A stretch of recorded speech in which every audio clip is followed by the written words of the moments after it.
আসসালামু আলাইকুম। আশা করি সবাই অনেক ভালো আছেন। আমি আলহামদুলিল্লাহ অনেক ভালো আছি। তো আমাদের আজকের ভিডিওটা যে যেখান থেকে দেখছেন সবাইকে শুভ বিকেল এবং সবাইকে অসংখ্য ধন্যবাদ। আলহামদুলিল্লাহ এবছরের প্রথম পাকা আম খাবো। যদিও আমার বাসায় কিন্তু তেমন আম নাই, একটা আম গাছ আছে, সেখানেও খুব বেশি আম নেই। তো এই যে আমগুলা দেখতে পাচ্ছেন এগুলা কিন্তু আমার তাওয়াই বাড়ি থেকে পাঠিয়েছে।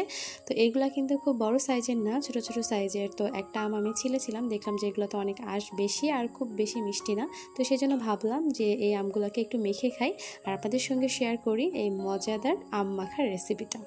তো যাই হোক, এবার একটা প্যাথেটিক ব্যাপার হচ্ছে যে আমার বাসায় যে কয়েকটা আম গাছ ছিল, মানে আমরুপালি গাছ কয়েকটা ছিল, কিন্তু সেগুলোতে আম দেখা যায় যে পাকার আগেই সেগুলোতে পোকা ধরে যায়। সেজন্য আপু সবগুলা গাছই কেটে ফেলেছে। তো এবার হচ্ছে বাসায় একদমই আম গাছ নাই, একটা আম গাছ আছে, সেটাতেও খুব বেশি আম ধরেনি। আর সেজন্যই কিন্তু এবার কাঁচা আমও খাওয়া হয়নি খুব একটা, আর পাকা আম তো এই প্রথমবার আজকে খাওয়া হচ্ছে। তো সেজন্যই বলি যে আমার আত্মীয় স্বজন বা আমার পাড়া প্রতিবেশী যারা আমাকে চেনেন, তো তাদের বাসায় যদি আম থাকে যে আপনারা আসলে আম খেতে পারছেন না, এরকম যদি হয় তাহলে সমস্যা নেই, আমার বাসায় পাঠিয়ে দিতে পারেন।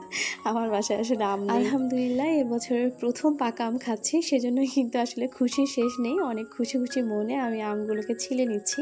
আর আমটা যেভাবে মাখাবো সেটার কথা মনে হয়েই কিন্তু আরও বেশি মানে আম ছেলার আগ্রহটা বেড়ে যাচ্ছে। আর আমার মেয়ে এপাশে আশেপাশে ঘুরছে আর একটা একটা করে আম নিয়ে সে খাচ্ছে। তো এই যে এখানে আমি আমগুলোকে ছিলে নিয়েছি, আমগুলো কিন্তু দেখতে খুব সুন্দর, অনেক সুন্দর একটা কালার। তো এখন আমগুলোকে আমি এক সাইডে সরিয়ে নিলাম, কিছুটা লবণ দিয়ে দিচ্ছি আর তার সাথে কেটে রাখা কিছুটা কাঁচা মরিচ। এখন খুব সুন্দর করে লবণ দিয়ে কিন্তু এই মরিচটাকে মেখে নিব, যাতে মরিচটা একটু নরম নরম হয়ে যায়। তারপর মরিচটাই যে সব জায়গায় এভাবে ছড়িয়ে দিচ্ছি। আর এর উপরে এখন দিয়ে দিব গোলমরিচের গুঁড়ো, আর তার উপরে দিয়ে দিব কাসুন্দি। তারপর এই যে মিক্সচারটা, এটাকে খুব ভালোভাবে কিন্তু মিশিয়ে নিব, মানে খুব ভালোভাবে মেখে নিব। তো যাদের বাসায় কাসুন্দি নেই তারা হচ্ছে কাসুন্দির পরিবর্তে এখানে সুন্দর করে খাঁটি সরিষার তেলটা মেখে নেবেন, তাহলে প্রবলেম নাই। আর একদম শেষ পর্যায়ে এখন আমি বিট লবণটা এটার উপর একটু ছড়িয়ে দিব। আসলে আমার কাছে কেন জানি মনে হয় যে কাসুন্দি ছাড়া যে কোনো টক জাতীয় জিনিসের মাখাটা ঠিক কমপ্লিট হয় না। কিন্তু আগে তো আসলে কাসুন্দি ছিল না, তখন মানুষ সরিষার তেল দিয়ে করেছে। তো সেই মানে ভর্তা বলি আর সেই মাখাগুলো বলি, সেগুলো কিন্তু অনেক বেশি টেস্টি হয়েছে এই টক জাতীয় জিনিসগুলোর। তাই যাদের বাসায় কাসুন্দি নেই তারা নির্দ্বিধায় আপনারা সরিষার তেল দিয়ে এই হচ্ছে মাখাটা করে ফেলবেন।